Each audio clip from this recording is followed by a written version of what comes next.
মাটির 100-150 ফিট নিচ থেকে আপনি যে পানি উঠাবেন, পানি উঠায় পান করবেন সেই পরিস্থিতিও নাই। কারণ পানি অত্যন্ত ঝাঁঝালো এবং লবণাক্ত পানির মতো পানিটা স্বাদ হয়ে গেছে, মানে মিঠা পানি সেটাও নষ্ট করে ফেলা হয়েছে। আমি এখন দাঁড়িয়ে আছি এসআর কেমিক্যালের পাশে রাজাপুর গ্রামে। এই রাজাপুর গ্রাম পুরো ধ্বংস করে দেওয়া হয়েছে। এখানে এসে মনে হচ্ছে কোনো পারমাণবিক বিস্ফোরণ ঘটানো হয়েছে এবং সেই পারমাণবিক বিকিরণের কারণে, তেজস্ক্রিয় রশ্মির বিকিরণের কারণে পুরো এলাকা ধ্বংস হয়ে গেছে। এইরকমটাই আমার মনে হচ্ছে।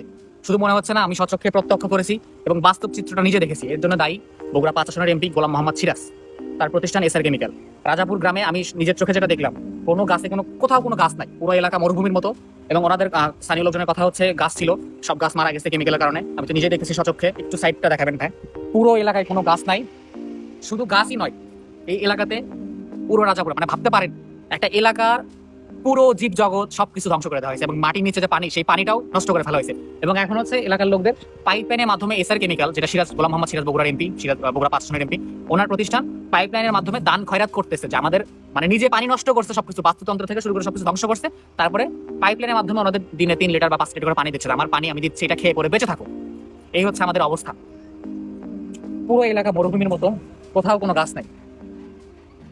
অথচ এত বড় একটা জনপদ ধ্বংস করে দেওয়ার পরেও তার কোনো বিচার নাই। আমরা কোন দেশে থাকি? এই দেশে 71-এ রক্ত দিছে সবাই, 90-এ রক্ত দিছে, 24-এ গণ অভ্যুত্থান হলো, এত কিছুর পরেও এই হচ্ছে আমাদের দেশের সার্বিক পরিস্থিতি।